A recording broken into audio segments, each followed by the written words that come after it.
screens. Yeah. And that the idea that the guns and the ship are controlled separately, then it kind of clicked, right? Like, because I mean that's how it would be. Right, You know what I mean? Like, right, like you don't, in real life, you know, you don't steer your plane where you want to shoot. No. You shoot while you're steering the plane in a different direction. And so, yeah, I mean, early in the Nintendo Digital event, Mr. Miyamoto was talking about how we wanted to kind of simulate what it feels like to actually fly the plane, and that's part of it, right? My favorite thing from that was that the idea from Star Fox not only came from the famous shrine that he lived by, Isn't that was funny? the fact that he watched Thunderbirds. This, you Like know, the weirdest mishmash of things. weird things to come together to create something really great. Yeah. It's a great story. So yeah, we're in Corneria now, which old Star Fox fans might recognize. There are some familiar things about Star Fox Zero, which will kind of bring you back. Of course, a lot of the characters return. Some of kind of the areas.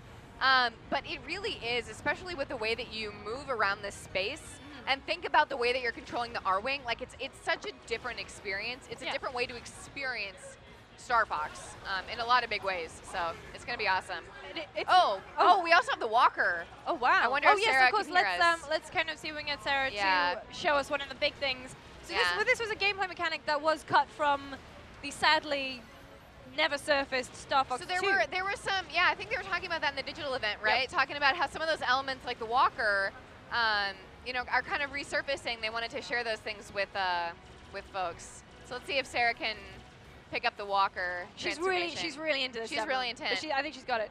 Oh, there we go. It's kind of nice. Like we see this in games like obviously Mario Kart 8. There's a transformation. Sonic All Stars Race Transformed. But this kind of gives it like a completely different feel because it obviously not on a track. You're free to run around. Take the level at the pace that you want. Yeah. The walker's really good for. I actually like it because it is like it's not quite as fast as the Arwing, and it's a little bit more of a stable experience. Yes. Because you're not super worried about like controlling your height, and so if you need to like really focus on taking down enemies who are bugging you up in the air, especially like in all range mode when you're flying all around, I think it's super great for that. And of course, it's also good for exploring like. There'll be stages later where you go through tunnels, and you don't want to do that in an airplane, so you can go into the walker transformation. But a nice thing you can do is that if you're in walker mode, you can hover. So if you do need to kind of be able to, you need to get up in the air quickly. You just kind of pull the throttle. Yeah. There's some. There's the walker can do that. The Landmaster returns and has a mode sort of like that, where you can kind of hover above the ground. There's the gyro wing, so there's a few transformations that you can do in the game to kind of, you know, change it up depending on what kind of stage you're going into, whether it's a more cramped stage or kind of a more stealthy stage. So let's talk a little bit about what Star Fox Zero is. So Mr. Miyamoto said, you know, we're pulling things from old games, but this isn't a sequel. This is kind of a fresh take, not necessarily a reboot. Right, yeah. So I like to think of it as kind of like a reimagining. So if you're familiar with the Star Fox series and you're a fan, you're going to see a lot of things you're like, oh yeah, that gives me feels. You know, I missed that. Like Corneria, like the characters, like the rings, things like that. But it's not the same. Yeah. And like for example, the boss in the end of Corneria is completely different. But that's not the only thing, you know, like I like to think about how even if it was a completely same game, which it's not to any of them, the way that you control the Arwing is just like so fundamentally different than the way that you'd control the Arwing in any of the previous games. It kind of, it's such a different experience. It feels like it's brought it into the modern age, and that so it's still going to hit on all of those nostalgia beats for people who played the original game on the N64 or on the SNES or whatever, but it's also accessible enough for new gamers because obviously Nintendo they brought motion gaming to the masses. They're continuing to do so with the Wii U, and being able to use the gyro is just sort of this new intuitive way of looking at it. I love the way that the gyro works.